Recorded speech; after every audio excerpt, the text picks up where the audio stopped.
Our water connection acknowledges the traditional custodians of the land throughout Australia and their connection to country, sky, water, and community. We extend our respect to the traditional custodians of the place where you are listening.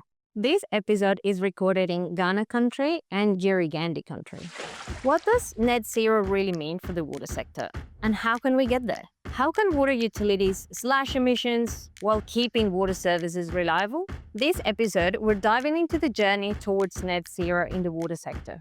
What it means, why it matters, and how can we make it happen? My name is Jess Borges. I'm on a mission to increase your water curiosity, and this is our Water Connection.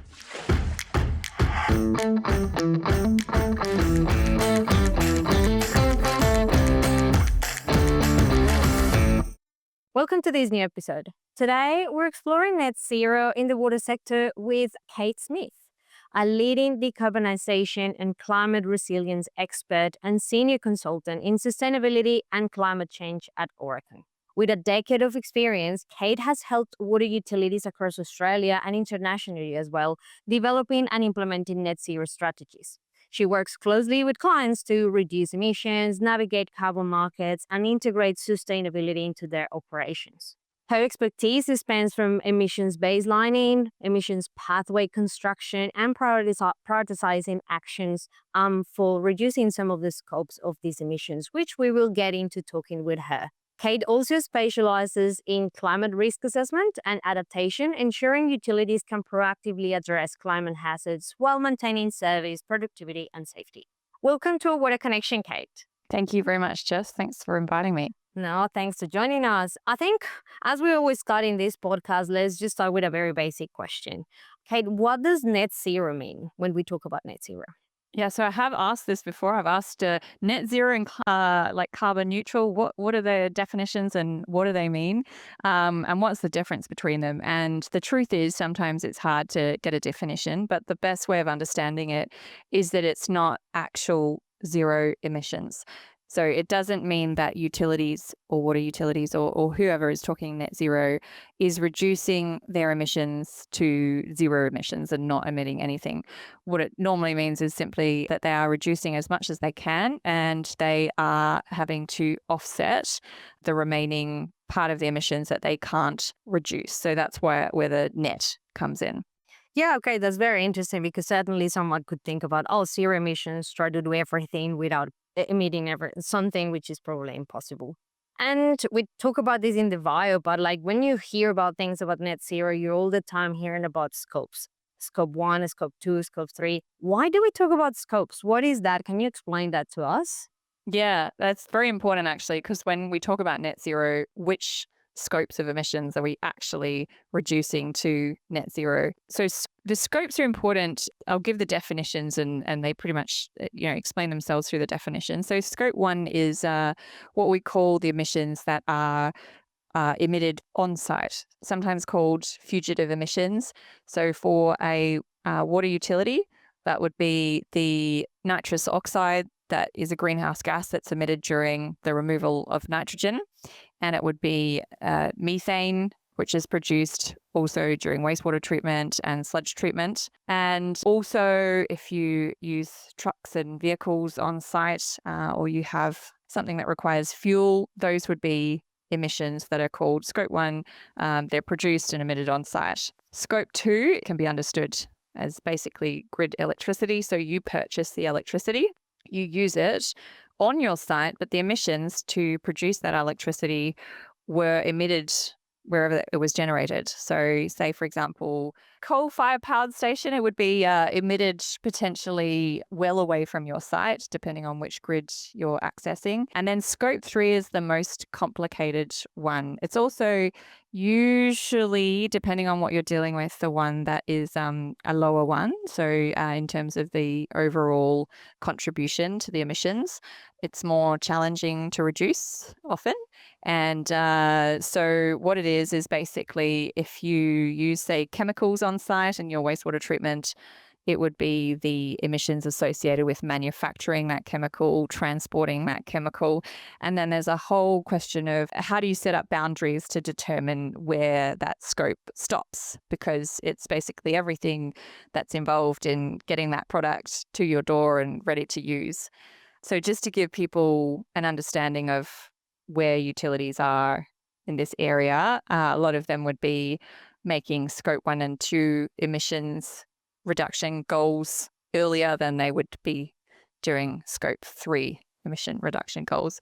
And there's also a question of your scope 3 emissions might be someone else's scope 2 and 1, and Yes, it's a bit complicated. interconnected. Yes. Yeah, definitely the So- scope 3 is always the one that gets a little bit more blurry into, as you say, what is the scope 3 for water utility might be the scope 1 of the manufacturer of this chemical that they might have. So I had a question here about, we talk about what those mean for water utilities, for the water sector in general. What are the main sources of carbon emissions in the water sector? Like whether we're talking, I mean, the scope 3 we say is a little bit more difficult. We can go back to it. Scope 2 is electricity. So we know that that comes from different sources.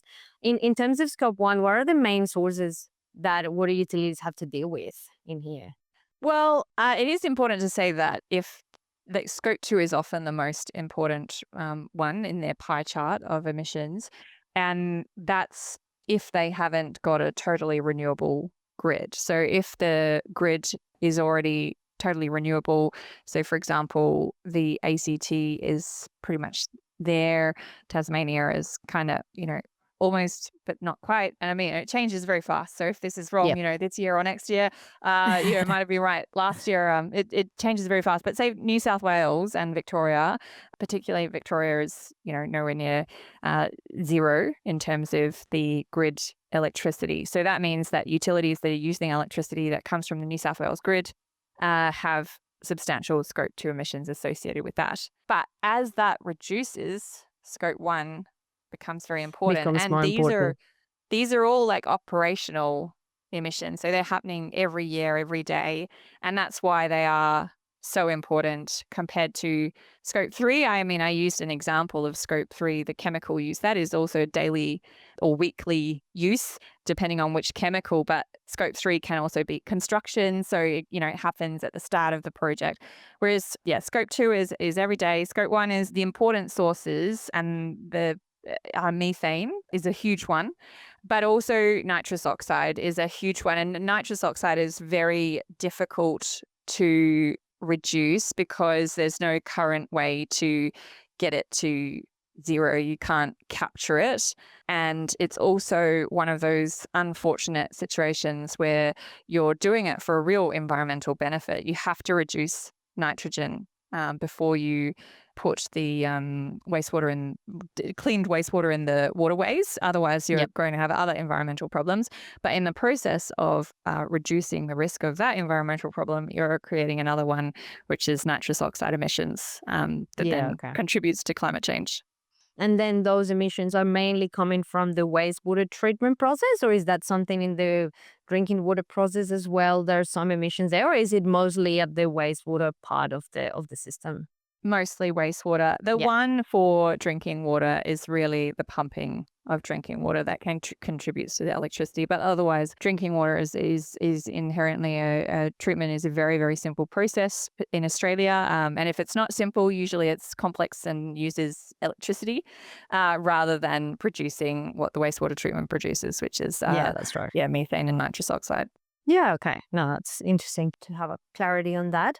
And you mentioned it before, but like when water utilities are looking into this journey, right? They focus probably what would be that order that they're looking into? They go scope 2 because we kind of know how to get a little bit ahead of that with renewable energy, or are they trying to look at all of them at the same time? Or probably depends in each case. Yeah, it depends, firstly, whether there's some kind of requirement. So currently in Victoria, there is a requirement to look at both scope 1 and 2 at the same time. So they both have the same year of the target. But that's newish. So, going back 5 years, it was a different story. And different states would be caring about different things because of the grid.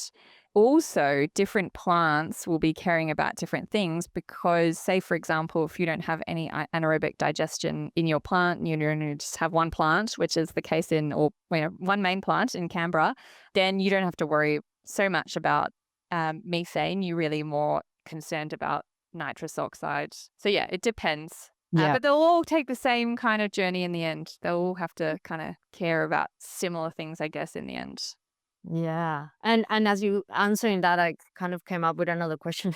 You talk about the targets, and I hadn't even thought about like asking you about that. How is that at a high level? Is that very different between states? Are we all aiming for the same kind of thing? Or is there a directive that tells them what to do? Or each utility try to find their own targets and work towards that? Victoria is the key one where they're told what to do. That is a directive for the water industry. And otherwise, I mean, water utilities are tending to want to do good to the community. So it's an industry where the prompt is often customer sentiment, the desire to do the right thing, but also to be careful about what we spend the customers' money on. So when you do try and do things to mitigate or reduce your emissions, you also have to think about where the money is coming from. And Yeah, each for sure. state is regulated by a different regulator, although, there are some crossovers. So the conversations are all going to be different with the regulator as to how much money they can spend on what.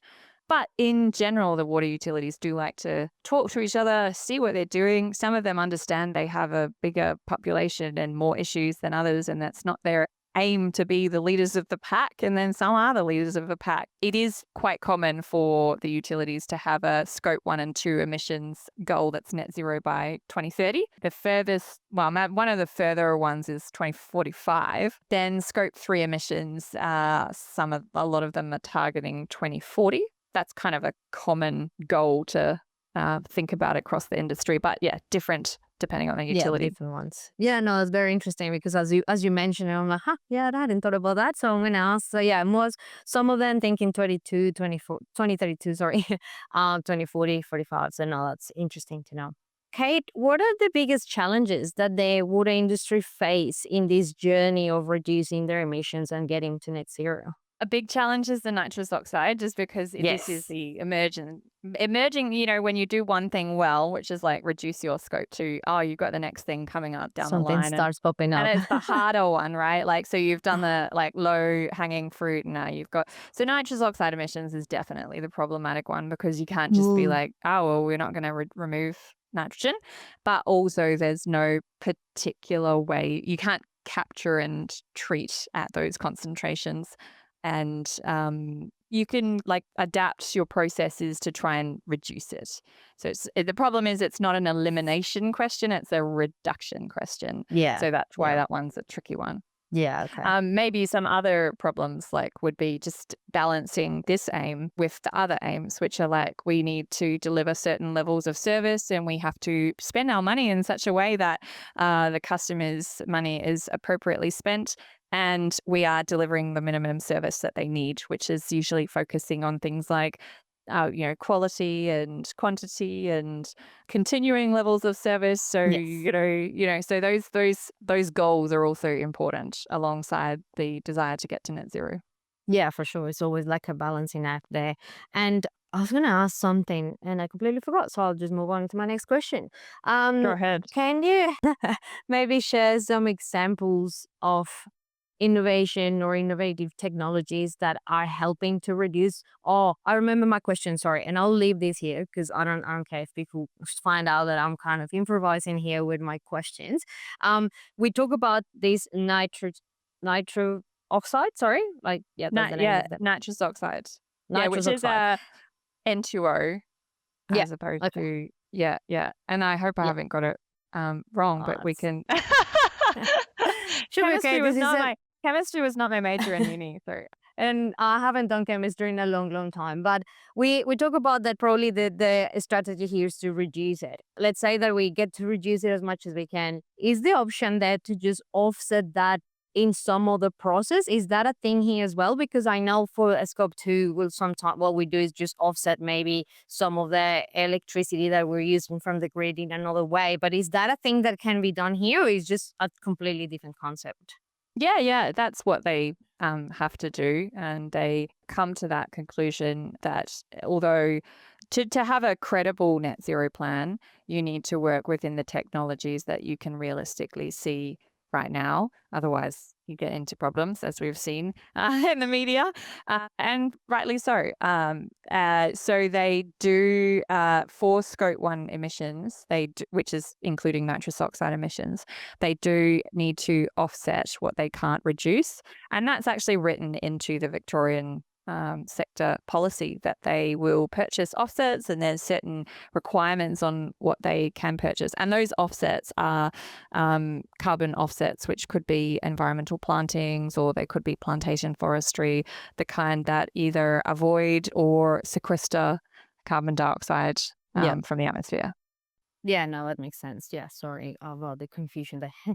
But no, I think that would make sense. And also, I imagine, I mean, you start with low hanging fruits, but at some point, let's say that yes, there is a technology that comes up tomorrow to fix that issue with those emissions. But if it is going to cost you X amount of times more than actually the benefit that is giving you, probably that is part of the equation as well, as at what point we stop kind of reducing and making changes in our processes and other things, because now it's just more productive and more efficient to just do an offset, kind of go down an offset pathway. Yeah, although often in the nitrous oxide sphere, it's actually like just technical limitations that, Yeah. like it's like cost is definitely an important factor, but then it's Mm. also sometimes just impossible to Yeah, it's have, just not possible to do. do that. Or the Yeah. technology is uncertain. So uncertainty is a Mm. real problem in this sphere, which is why it's Yeah. really important to work with research. But yeah, so sometimes it's not cost that is the deciding factor. Yep. Yeah, no, that's a good point. Cool. So I'll go back to my question that I had before. Can you share some examples, yeah, of some technologies that are helping reducing? It doesn't have to be the nitrous oxide emissions, but maybe other things that are going on out in the water industry that are really making a difference in reducing emissions. Well, I would say that the water industry is one where tried and tested is really important. So Yep. the aim is not to always be like, totally kind of leading the pack in terms of applying things that haven't been applied elsewhere. Nitrous oxide is definitely one where innovation will be required. And the secondary treatment, so secondary treatment is where we say that, like what we say for the nitrogen is removed during a secondary treatment. So secondary treatment technologies are the ones that will have to firstly be tested to see whether they do have good outcomes in that area, and secondly, potentially be evolved or innovated in some way, because nitrous oxide emissions is a new thing. In the past, Yeah. we're Okay. thinking, how can we remove the poo and the carbon? And then we're thinking, how can we remove the P and the N, so the phosphorus and the nitrogen, because it's affecting our waterways. And now we're thinking, oh, how can we not produce nitrous oxide? So one of the technologies, for example, just to give an example, that is still a little bit uncertain, but originally showed some impact in reducing nitrous oxide emissions, is the membrane aerated bioreactor, which is a particular type of technology that involves a membrane to drastically decrease the footprint of the plant, and also decrease the energy use and potentially decrease the nitrous oxide emissions. But heck, this is a sphere where you have to be reading the articles all the time, because sometimes you find that what you thought was the case isn't the case. So really the key thing that the water industry is doing at the moment is measuring what they can measure, and putting hoods on their tanks and just working out what are we producing, what are we doing to impact that. And so, I mean, that's an example of a technology that has shown promise, whether or not, and that's also an example of the technology, as I said, where sometimes it's not the cost that is the limiting factor, it's the Yeah. uncertainty, but also the fact that it's only applied at footprints of, I don't know, maybe like a 10 meg plant, but then easily in, say, Sydney or Adelaide or Canberra, you've got 20, 30, 40, 100 meg plants. So it's a huge scale that you then have to apply even a promising technology, to larger scales is a challenge. It would be. So Yeah. Cool. No, it's very interesting. And in terms of like, what do you see that is very exciting or like promising in the future of this journey towards net zero? Like, have you seen like a lot of progress in what water utilities are doing, which is what we have been talking about? What excites you about the future, the remaining path that water utilities have to get to these targets? I think there's been a lot that's happened, and even in Australia, across all industries in the last 5 years. So that's been a huge transition from, say, 2019 to now. Now, I think it's really so that's been the transition of having people on board and having people make targets and having people take this seriously. Now it's like the thing that would really excite me, maybe not everyone else, but really like working out whether the things that we're planning to do that we haven't yet done are going to cut the mustard in terms of getting to net zero, and whether they can be done on time. And if they're not done on time, like what happens, you know? So because we make realistic plans, like they're not pie in the sky, and then you have to kind of manage the whole scheduling and stuff to implement them, and you hope, you know, to get the effect that you want to achieve. So that's one thing. I think also as the water industry starts to come on board with the idea that you actually have to offset part of them and how they develop that knowledge and what they're going to do about that. It would be really exciting if we also had some amazing, very certain reductions in nitrous oxide emissions through the secondary treatment that didn't require like huge compromises. Yep. And there is a really interesting project that's being done by Aurecon and also Melbourne Water, which is to develop a plant that is really low or no scope one emissions. So, and Yeah. that's all Wow. at pilot stage because that's very, as I say, like the water industry is not one to apply things at a very large scale. Things have to function. You So, have to start small. yeah, yeah. I mean, it is like a basic service that we provide to a whole city of people who need sanitation and water to be healthy. So, Yes. yeah, so but that the outcomes of that will be very interesting because I mean, some of the problems have been, you know, like there's a lot of traditional technologies, but there have been advances over the last 50 years, you know, where we have created things that are very innovative and then actually applied them in reality, and now they're kind of part of what we do.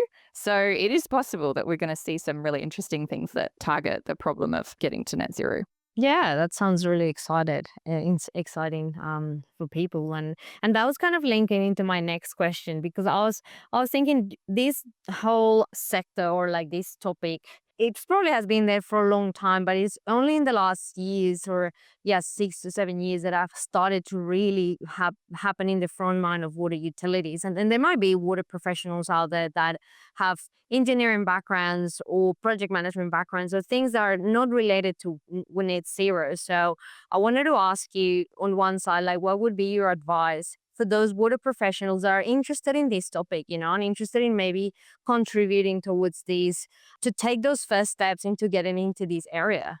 I think coming from a water background is quite useful, especially if you're dealing with scope one. So I don't think it's necessary for people to really focus down right at the start. And it depends on what they're interested in, because if they are interested in scope two reduction, that could be from another background. We often use our people who are in have electrical engineering and energy backgrounds to do that aspect. And then obviously carbon offsets is a totally different story where it's from a markets background.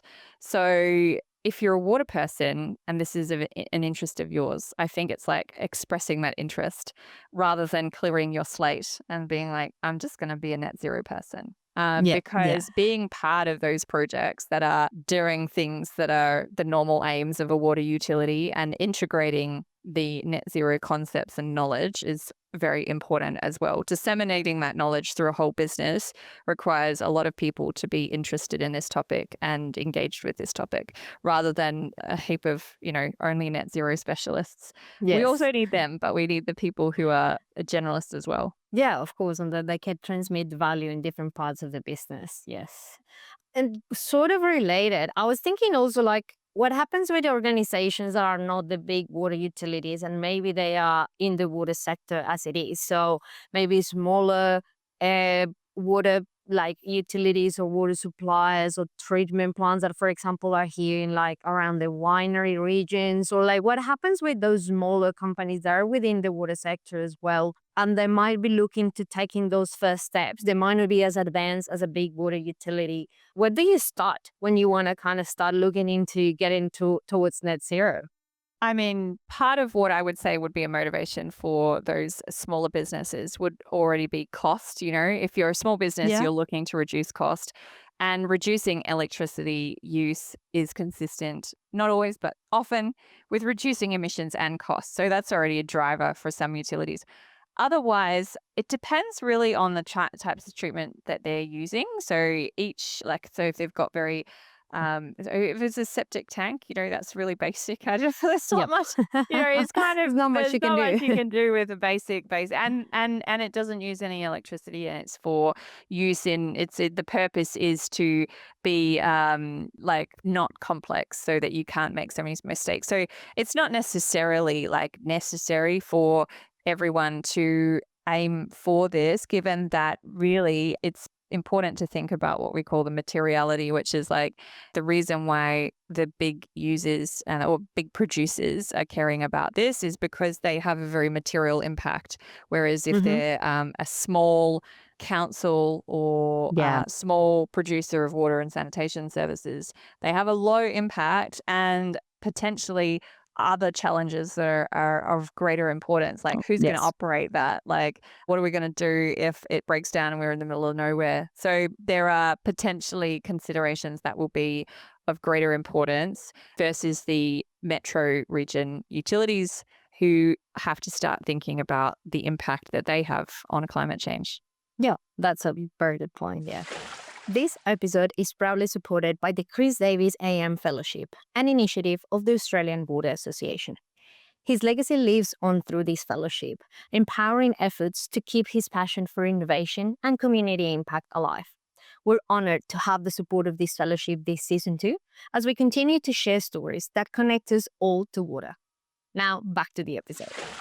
Kate, how would you explain your work to a friend that doesn't know anything about this sector? How would you explain your work to a person external? Heck, I probably do this and not very well. Like I usually say, I work in sustainability and climate change in the water sector, and I don't know what they think that is, but I help water utilities, reduce emissions, which is pretty much the title of my PhD.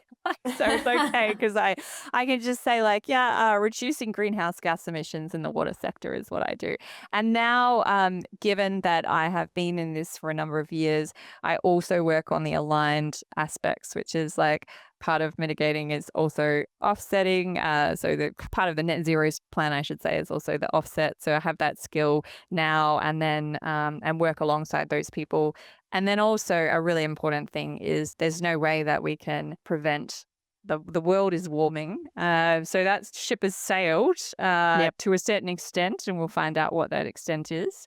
And so we need to think about what are the risks that we have and how we adapt our assets and our processes to deal with those risks. And there's different ways of managing them. As you probably are aware, when you think about your home insurance, what would happen if this happened? What would happen if that happens? And that's what I work in as well now, climate risk and adaptation, which is a aligned and also very important area that's particularly important for water utilities.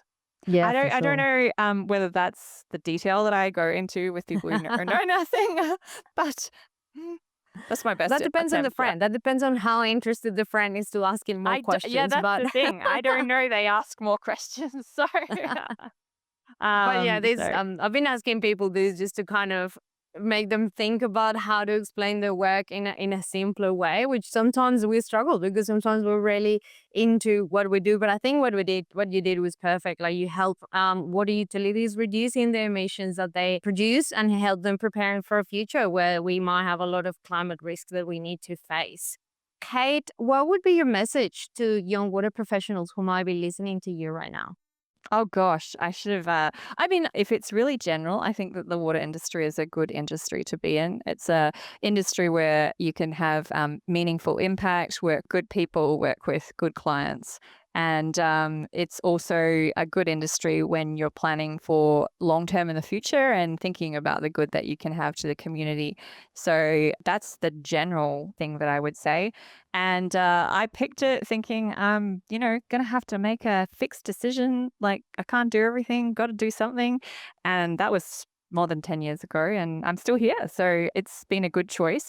And then definitely in terms of like the specific expertise that I work in, which is net zero and climate risk, I've been happy to have that particular focus. It's an important area for the water utilities. And even if that's not the focus of everything that we do, as I said, it's important consideration and knowledge to have when you're doing projects that may not have that as the sole aim. It's important to understand those concepts.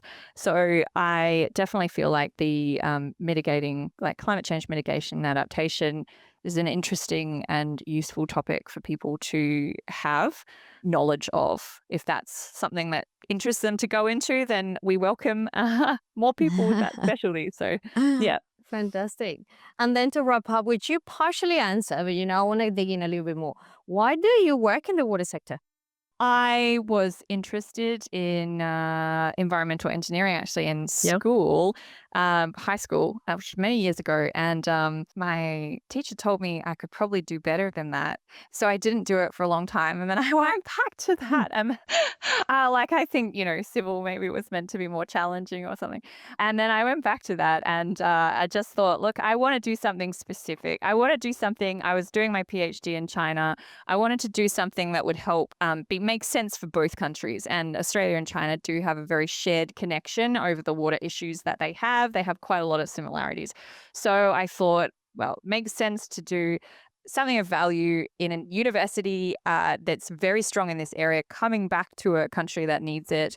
And so, that's how I chose it. I'm not going to pretend that at 5 I woke up and wanted to be an water engineer. I just didn't. I just had to make a choice, and I was fully encourage people to make that same choice, that you just make a choice. If you like it, you stay. If you don't like it, you leave. You change. That's And right. That's right. yeah, sometimes it doesn't come to us like a, Edison or whoever. Like, then we don't have light bulb moments. We just have to make a choice in our careers as to what we do. And I made it. And as I already said, there are a number of benefits of working with the water industry that quite suit me. So yeah. No, that's beautiful. And look, more than often than not, when I ask this question, people say, like, I fell into it. It was a coincidence, or I got these random jobs. So it's beautiful to hear another side where you kind of did a bit of reflection when you were doing your PhD research. And I can connect with that as well, because sort of happened in my case as well, of like going into a sector that really contributes to society. And it worked out. As any other thing, it could have not worked out and we would have just changed it to something else, and that's it. But it's very inspiring to hear this story. Thank you very much, Kate, for coming today to Water Connection. Oh, you're welcome. Thank you so much. No, I think it was really good understanding like the very basics of some of these concepts around net zero, and digging a little bit more into what of all those problems are still questions open, and like what can we do in the future if it is not eliminating some stuff, how do we reduce them, and then otherwise how do we can offset to actually reach those targets. So thank you very much for joining us today.